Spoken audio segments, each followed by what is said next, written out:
JJ McCarthy is projected starting quarterback for the Minnesota Vikings this upcoming year. He was drafted 10th overall last year in the NFL draft. However, he did sustain a right knee injury in the first preseason game, leading to a meniscus tear, which ultimately led to him missing the entire regular season last year. Hi, my name is Ryan. I'm a physical therapist who enjoys sports rehabilitation and orthopedic medicine. Today I want to talk a little bit about JJ McCarthy's right knee meniscus injury.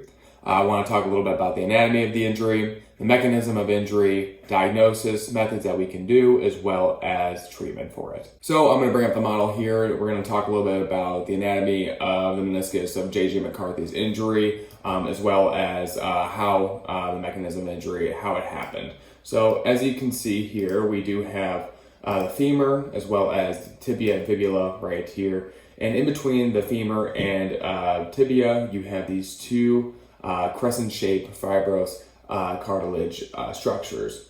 And this right here, if you can see, is where the meniscus lie. And as you can see, the menisci lay here.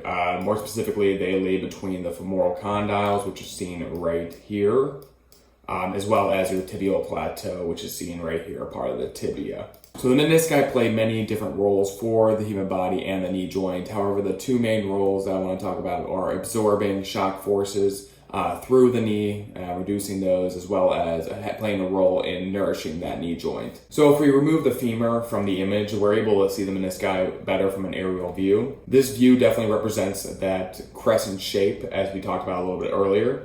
You can see the medial meniscus right here, as well as the lateral meniscus over here. If we think about the anatomy of a meniscus tear, think about basically just a cut through the fibrous cartilage of the meniscus, which ultimately leads to the symptoms that you do experience, which we'll talk about a little bit later. So another important note about meniscus tears is the blood supply that comes to the meniscus. So only about 10 to 25% of the full meniscus is actually vascularized. The other 75% is avascularized. This means that if there were to be a tear or cut through the meniscus, that if it is not in that 25% area, it will not heal on its own. The part of the meniscus that does have blood supply is typically that outer portion of the meniscus that is seen right around here.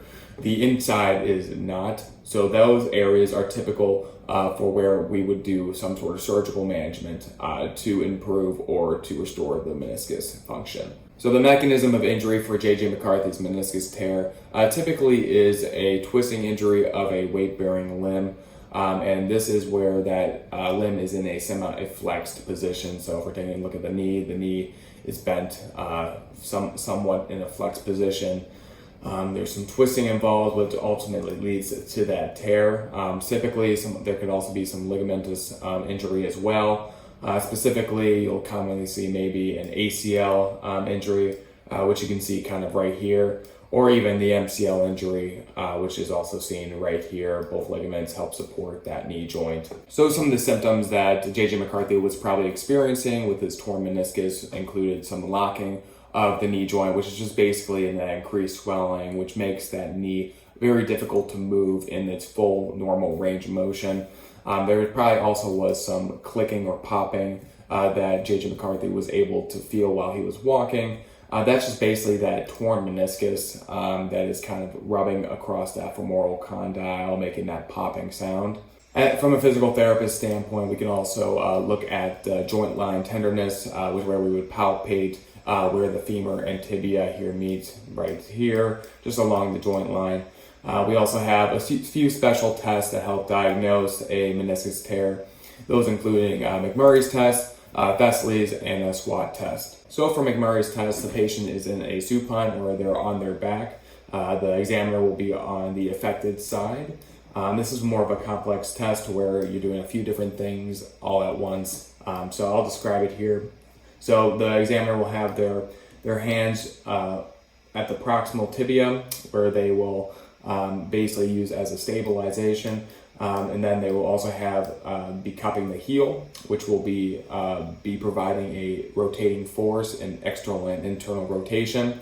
The examiner will bring the lower extremity into knee flexion and extension continuously while providing that rotational force at that heel. Now, a positive test would indicate that there's pain or popping. Usually you'll see that pain or popping specifically either an external or internal rotation with that leg extended.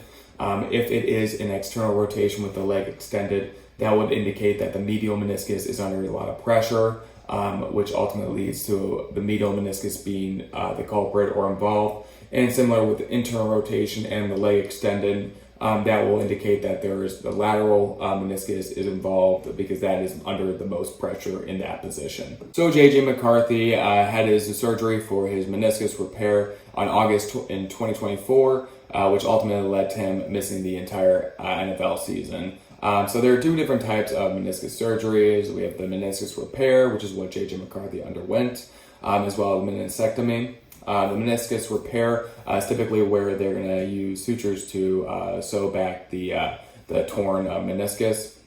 And then the meniscectomy is typically where they're going to remove or either some of the meniscus or all the meniscus. And with these type of surgeries, it typically takes about 3 to